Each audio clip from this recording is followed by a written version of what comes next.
What is significant in the Sung philosophy of Chusi and what made it wield a great influence in China and Japan in the most practical way is its view of history.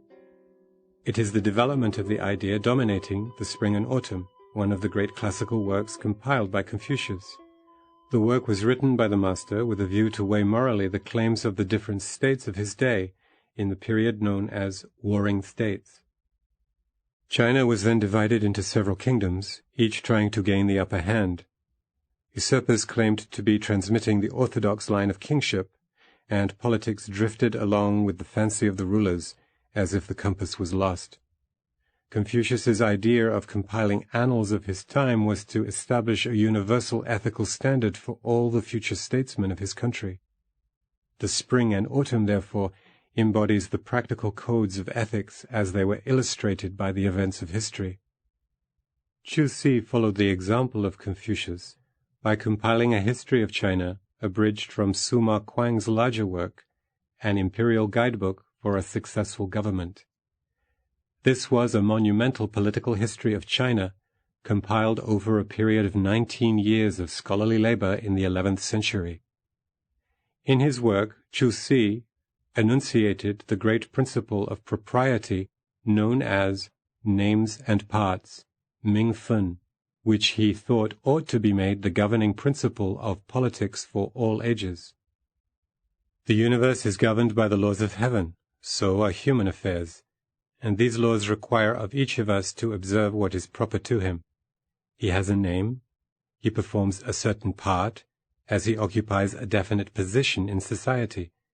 He is assigned a place where he is asked to render his service to a member of the group he belongs to. This network of social relationships is not to be ignored if the peace and happiness of its components are to be preserved and enhanced. The ruler has his proper duties to perform, and his subjects theirs. Parents and children have their well-defined obligations to each other, and so on. There ought to be no disturbance or usurpation of names, titles, and parts.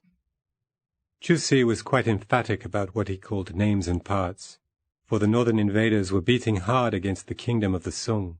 The government dignitaries were uncertain how to deal with these encroaching enemies, and some of the former were even negotiating with the latter to carry out a policy of compromise.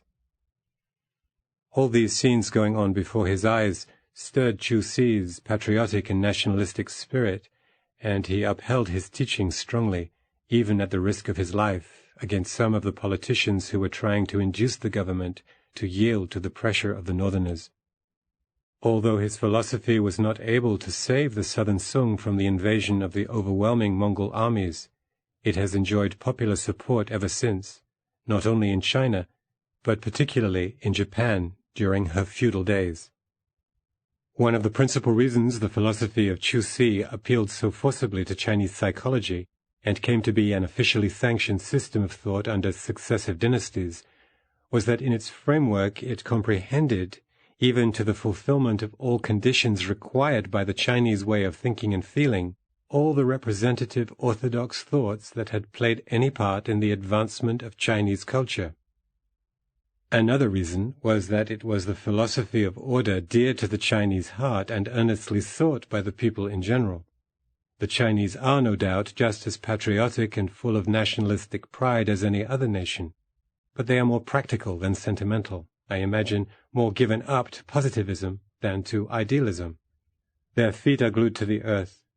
They may occasionally gaze at the stars, for those are very beautiful to look at, but they never forget that they cannot live even for a day separated from Mother Earth. They are, therefore, attracted more to Chusi's philosophy of social order and utility than to his idealism and emotionalism. In this respect, the Chinese differ from the Japanese. The following statement by Chengming Dao fitly describes the Chinese mentality. The reason the Tao is not made more manifest is the harmful interference of heathenism. This harm was more obvious in ancient times and more easily detected, but in these days it goes deeper and is harder to discern. Of old, the followers of heathenism took advantage of our ignorance and put us into a state of intellectual perplexity, but nowadays saying that they have fathomed the mysteries of existence and know the reason of transformation. They appeal to our intelligence. But their speculation falls short of exploring particular things and performing social duties. They claim the universal applicability of their teaching, but in reality they go against the moral order of our ordinary life. They state that there is nothing in their system whose depths and subtleties have not been thoroughly examined, but they are unable to follow the path of the wise men of ancient days, such as Yao and Shun." Unquote. By heathenism, here is no doubt meant Buddhist thought, whose soaring flight, however high, is not suitable, those Sung philosophers think, for the consumption of their practical and socially minded countrymen. This practicalness of the Sung philosophy came over to Japan on the same boat with Zen and with its nationalism, instilled into it by the militaristic spirit of Chusi. In those latter days of the Southern Sung, there were many patriotic soldiers and statesmen, and even Zen monks, who volunteered as fighters against the aggressors. The spirit of nationalism penetrated into all the intellectual layers of society, and the Japanese Zen monks who visited China at the time came back also saturated with the spirit and the philosophy formulated by Chusi and his school. Not only Japanese travelers returning from China, but also the Chinese monks who came mostly from the southern Sung to settle in Japan, brought along with their Zen the message of the Sung philosophers. Their combined efforts to propagate the philosophy of nationalism in Japan met with success in various quarters. The most notable instance was the epoch-making decision on the part of the Emperor Go-Daigo, who reigned from 1318 to 1339, and his court, to restore to their own hands the power of government which had hitherto been entrusted to the Kamakura Bakufu. This imperial movement is said to have started from the inspiration which the emperor and his ministry received from the study of Chusi's history of China, and this study was carried on under the guidance of the Zen monks. It is also stated by the historians that Kitabatake Chikafusa's monumental work on the succession of the imperial rulers in Japan was a result of his pursuit of Chusi. Chikafusa was one of the great literary men who surrounded the Emperor Go-Daigo, and like his august master, he was also a student of Zen. Unfortunately, the Emperor Go-Daigo and his court failed to restore the imperial government to their own power. The political abnormality that followed, however, did not mean the weakening of the Confucian learning among the intellectual elements of Japan, for assisted by the Zen monks of the Five Mountains, and also by those in the provinces, it went on as vigorously as ever. During the Ashikaga period, the position of the Chusi philosophy in upholding the orthodox doctrine of Confucianism was generally recognized, and the Zen monks began to pursue its study with more than zeal for sheer learning. They knew where their Zen was most needed, and where the Sung philosophy was most practically useful. Thus they became its real official propagators, and their influence radiated from Kyoto out to the remoter parts of the country. This tendency on the part of the Zen scholars to differentiate Zen from the Sung philosophy as systematized by Chusi and his school helped to define sharply the division of labor, or the sphere of influence, between Buddhism and Confucianism in Japan under the regime of the Tokugawa shogunate. The practical spirit animating the Chinese way of thinking and feeling, especially recognizable in Chusi, strongly appealed to the founders of the Tokugawa, for they were now most anxious to see peace and order quickly restored all over the country after so many years of war. For this purpose, they found the Chinese teaching most eminently suited. The first official exponents of the Sung philosophy to use Chusi's commentaries were Fujiwara Seikwa and his disciple Hayashi Razan in the 16th and 17th centuries. Seikwa was originally a Buddhist monk, but he took so much to the study of the Confucian texts that he finally cast off his Buddhist robe, although he retained his shaven head for some time. After him and Razan, the study of Confucianism found its own followers, and the Zen monks were quite satisfied to confine themselves, at least officially, to the exposition of their own doctrine. We must not, however, forget to notice that as in China, in Japan, ever since the introduction of the Sung philosophy, there had been a constant attempt to syncretize the three teachings, Confucianism, Buddhism, and Shintoism. One remarkable fact deserving notice at this point in the history of Japanese thought is that Shintoism, which is regarded as the official embodiment of the national spirit of Japan, did not assert itself as doctrinally independent of either Confucianism or Buddhism. The most probable reason for this is that Shintoism has no philosophy of its own to stand on. It is awakened to its own consciousness and existence only when it comes in contact with one of the others, and thereby learns how to express itself. It is true that, in the 18th century, Moturi Norinaga and his disciples started a vigorous attack on Confucianism and Buddhism as imported doctrines, not quite congenial to the Japanese way of living and feeling. Their patriotic conservatism, however, was instigated more by political than by philosophical motives. They no doubt helped a great deal to usher in the new Meiji regime, known as the Restoration of 1868. But from the purely philosophical point of view, it is highly problematical whether their religio-nationalistic dialectic had much of the universal element. Having said the above, I feel somewhat uneasy lest my listeners may not be able to comprehend what Zen means to us of modern times. Everything of life nowadays shows the tendency to turn into a complete routine of mechanization, leaving nothing that will demonstrate the dignity and destiny of human existence. To illustrate further the way Zen treats of some important religio-philosophical problems, the following two examples are quoted from a classic Zen textbook, the Hekigan-shu, or Hekigan-roku, meaning Blue Rock Collection, or Blue Rock Records.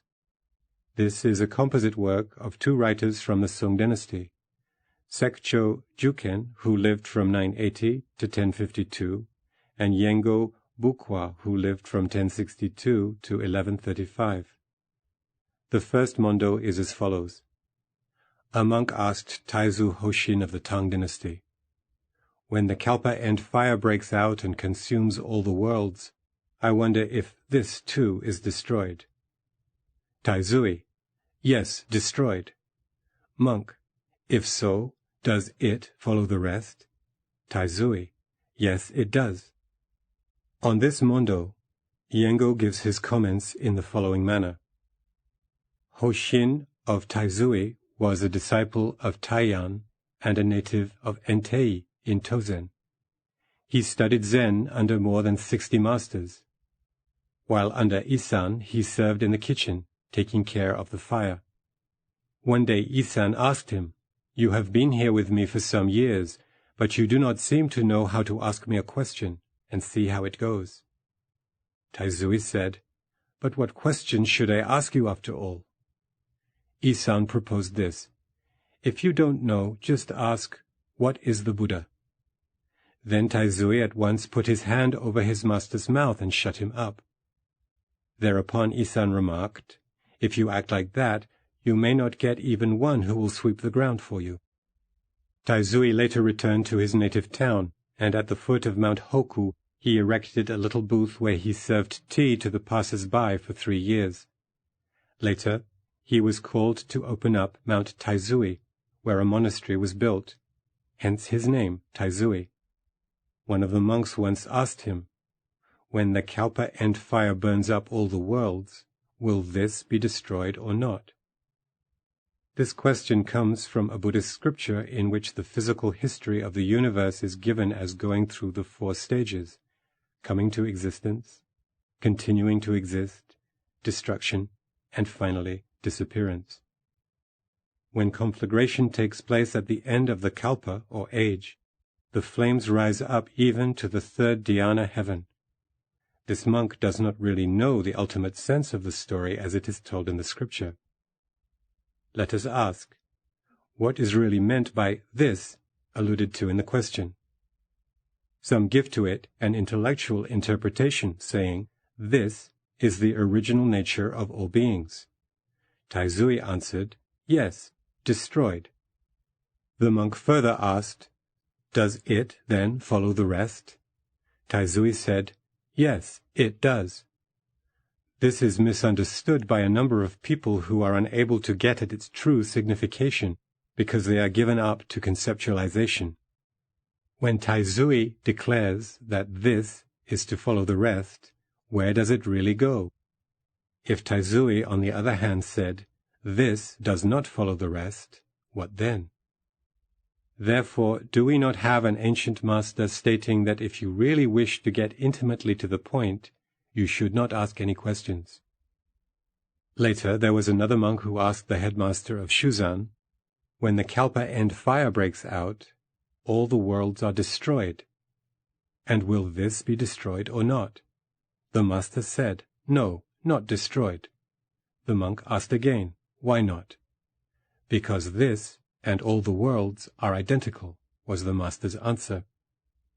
Indeed, whether you say this will be destroyed, or whether you say this will not be destroyed, the outcome is the same. Both statements are enough to stop the breath. The first monk who failed to understand Taizui was very much worried over the matter, and went to Tosu-san of Joshu, where he wished to solve the question with the help of the master there. Tosu the master asked, "Where do you come from?" Monk, "From Taizui of Western Shoku." Tosu, "What has Taizui to say?" The monk then recited the whole proceeding which took place at Mount Taizui regarding the destiny of this. Tosu rose from his seat, and burning incense and reverently bowing towards Mount Taizui, remarked, "A Buddha has appeared in Western Shoku. You make haste and go back to Mount Taizui." The monk thereupon turned his steps back to Shoku, but when he reached Mount Taizui again, what a pity, he found that his old master had already passed into nirvana. Later in the Tang, there was a monk by the name of Keijan, who visited Mount Taizui and composed the following poem in memory of Hoshin the master. All is cleared up, absolutely alone. Who says that Eno had his seal of transmission? The dictum, "It follows the rest," has made the poor monk run over mountain after mountain. The crickets are chirping this cold night on the stone wall. The ghosts are seen worshipping in the shadow of the darkening lantern. All is quiet and serene now around the lonely shrine, and I find myself walking up and down, deeply absorbed in thoughts inexpressible.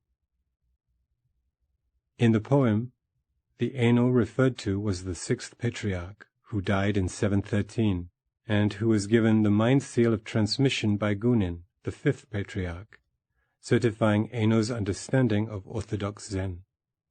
The idea is that there cannot be any such thing as transmitting the Dharma from one individual to another. In the realm of absolute emptiness, or shunyata, no dichotomies are possible. Sekcho makes use of 2 lines of this poem in a versified comment on the puzzled monk. In the midst of the flaming Kalpa fire, a question is asked. The monk still unhesitatingly stands against the dilemma. What a pity! The one phrase, "It follows the rest," is proving fatal, making him wander about all by himself with no end whatever. Sekcho's verse is altogether opportune and exactly hits the mark, for he knows how to get through the dilemma on whichever horn he may be caught. It is all right when one says destroyed. It is all right, too, when the other says not destroyed. The only point that is absolutely important is to take hold of the truth itself, which transcends a dualistic interpretation of any sort. Otherwise, we shall have to follow the poor monk who travels back and forth over mountains and mountains, with no time to rest. The second mondo is as follows. A monk asked the 8th century teacher, Hyakujo Yekai, what is the most miraculous event in the world? Hyakujo answered, I sit here all by myself. The monk then made a bow to the master, who struck him. Yengo comments in this manner: "He who has a discerning eye has no hesitation in risking himself when necessary, for unless you venture into the tiger's lair, you can never capture a cub. Hyakujo is a great master. He is like a winged tiger. But this monk defying death was not afraid of touching the tiger's whiskers. Hence this question: what is the most miraculous event in the world? He has a discerning eye, so Hyakujo takes the trouble to answer, 'I sit here all by myself.' The monk makes a bow. This will be understood when one can go back to the time even prior to the monk's questioning. The monk's bow is not an ordinary one. The monk knows Hyakujo thoroughly, but good friends sometimes act as if they did not know each other. They refrain from giving expression to all that they have within themselves. The bow is followed with a stick. Here we see that when the master lets out, everything is at once set to right. When he draws in, all is wiped out, and not a trace is left. Let us ask, what is the idea of the monk's bowing? Is this properly done? If so, what is Hyakujo's motive for striking him? If the bowing were not proper, where is the point that is not proper? When we come to this, we find that a trained mind is needed, while standing at the highest peak, to distinguish between black and white, fair and foul. The monk's bowing is like bearding the lion in his den. He knows where and how to turn his body about. It was fortunate that Hyakujo, the old master, was not to be deceived by the tricky behavior of the monk. He had an eye on his forehead and a charm under his arms, and this enabled him to detect at once what was in the mind of the one who was bowing before him, and he wielded his stick effectively. If it was somebody less than Hyakujo, he could not have done anything with the monk. This monk, on the other hand, knows how to meet a challenge with challenge of whatever sort it may be, hence his bowing. Nansen Fuguan, an 8th century teacher, once told his brotherhood, "In the middle of last night, Manjushri and Samantabhadra cherished the thought of Buddha, cherished the thought of the Dharma, and I give each of them 20 blows of my stick and chased them away to the other side of the mountains." At the time, Joshu Jushin came out of the congregation and said, "Who is going to be hit by your stick?" Nansen replied, "What fault do you find with this old man that I am?" Joshu bowed. The fully qualified Zen master very rarely overlooks where his opposing party stands, and therefore as soon as he notices a sign of something moving, he at once starts his activity in the briskest manner. The old teacher Goso Hoyen used to say, "It is like the game of wrestling. No time for deliberation is allowed. All that comes in through the senses, all that belongs to the realm of seeing and hearing, have them all at once put aside. When thus you take hold of yourself and become master of yourself, you will be able to see where Hyakujo is." Unquote. But what would happen if you let go? Let us see what Sekcho would say on this point. Look at the Pegasus that freely gallops all over the patriarchal fields. When he comes down in the world of multitudes, rolling up, spreading out, how free and how altogether independent he is. Like a flash of lightning, like a spark of flint striking steel, each knows how to react to the situation.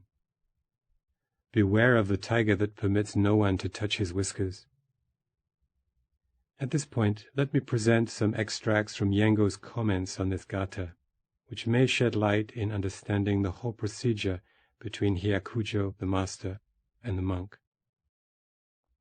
A monk asked Baso Doichi, "What is the ultimate teaching of Buddhism?" Baso struck him, saying, "If I did not strike you, the whole world would laugh at me." Another monk asked, "What is the meaning of Bodhidharma coming from the test?" This amounts to asking the ultimate teaching of Buddhism. Bodhidharma is the first Zen patriarch of China who brought Buddhism from India. Baso said, "You come up nearer to me and I'll tell you." When the monk approached him, the master slapped the monk's ear, saying, The secrets are difficult to guard.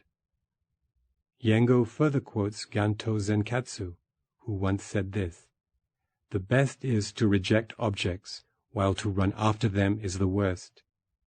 When one finds oneself engaged in a combat, one is to be always master of the situation, whatever way it may turn.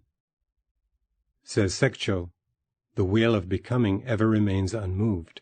Once moved, however, it surely runs in two directions, between subject and object." Indeed, if it did not move at all, it would be of no use whatever. If one is really of manly stature, one ought to detect where the slightest movement takes place, for this is the way to be one's own master. People of the present day are altogether too busy running after somebody else. When they go on like this, their noses will be firmly held by others, and how can they expect to attain their end? The monk knew well, even in the midst of a lightning flash, how to turn himself about and make a bow to the master. Sekcho here compares Hyakujo to a fierce tiger, and says that the monk's parry was like trying to play with the tiger's beard, an altogether dangerous trick. To those who have not been initiated into the secrets of the Zen way of dealing with these religio-philosophical problems, the above mondo and comments will be complete enigmas, I believe. But one thing at least they will notice here is that Zen does not follow the ordinary rules of ratiocination. Zen has another way of viewing and judging realities. We may ask, why is not Zen more explicit in demonstrating this particular point instead of shrouding it, as it appears to some of us, with unnecessary mysteries? The answer will be, it is not that Zen purposely practices this mystification, so to speak, but in the nature of things there is no other way of demonstrating Zen than the one adopted by the successive masters in China and Japan. If they, like philosophers, followed the logical or so-called dialectical method, there would be no Zen. In fact, the masters are doing the best to express themselves in the most vital and most pertinent manner they can possibly follow. To say that their behavior is inevitable is more to the point. When the fruit ripens, it falls on the ground. When life is ready, it takes another form than the one it has so far been assuming.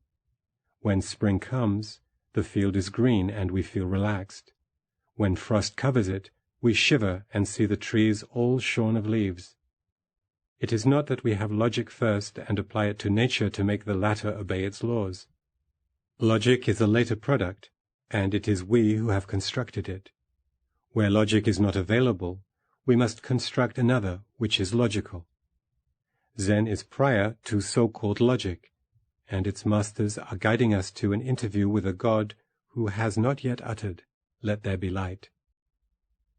To take up the first mondo regarding the fate of this, when the whole universe goes to destruction, one master says that follows the fate of the rest, which we may take to mean that the soul, distinguishable from the body, disappears with the disappearance of the latter. But there is another master who apparently contradicts this assertion, for he says that the soul does not follow the destiny of the body. His second statement when asked why is, the soul is the body, and the body is the soul, and as they are identical, there is no destruction of either. Or one may understand this master's view in the following way.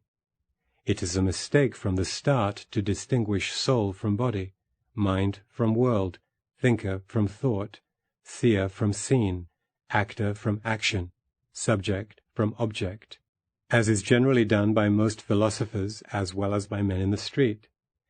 And because of this initial error, we become involved in an endless series of logical difficulties. The best way to come to a real understanding of the matter is not to ask a question, for this is where Zen is.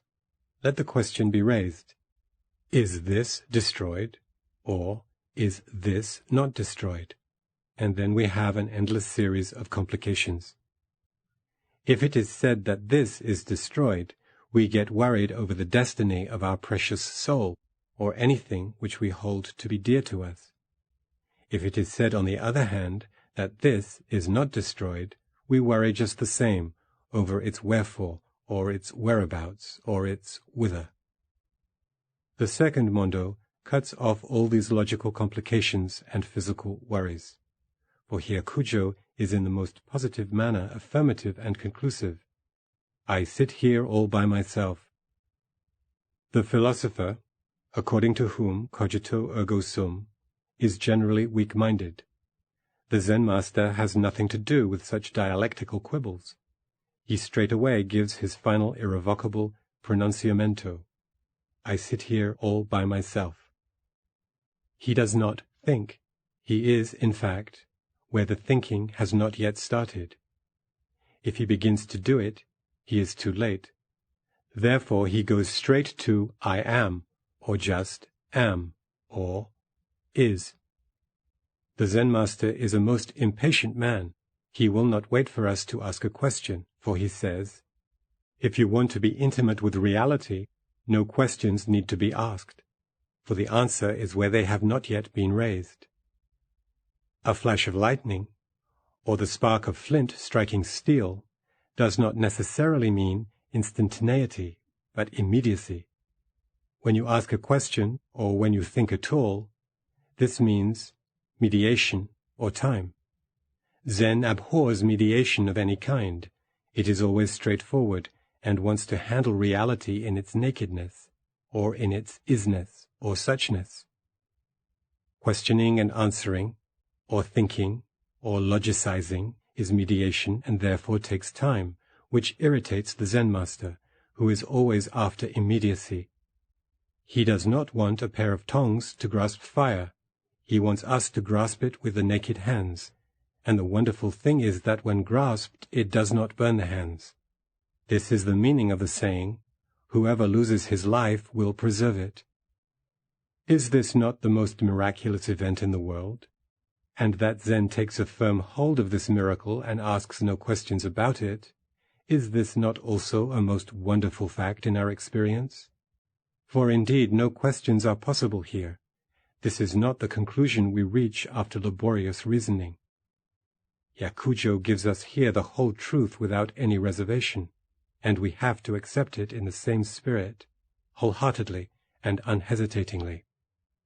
But if we stopped here, there would not have been any Zen. Fortunately, if we can say so, the monk bowed and the master struck. This is something we find nowhere in the cultural history of humanity, and this is where real Zen is. I sit here all by myself may be compared to Luther's Here I Stand, or to Christ's I am before Abraham was, or to Yahweh's I am that I am. But how about the bowing in this connection? The bowing is by no means an unconscious thing. But what does it mean here as a reaction to Hyakujo's diction? Zen gives no explanation, at least verbally. Besides, how should we have it related to the master's striking? The bowing becomes a veritable enigma. And then the striking. Yengo parallels it with Baso's striking his questioners and praises Hyakujo very highly, saying that he is really the master of the whole situation and knows perfectly well how to cope with every phase of its shifting.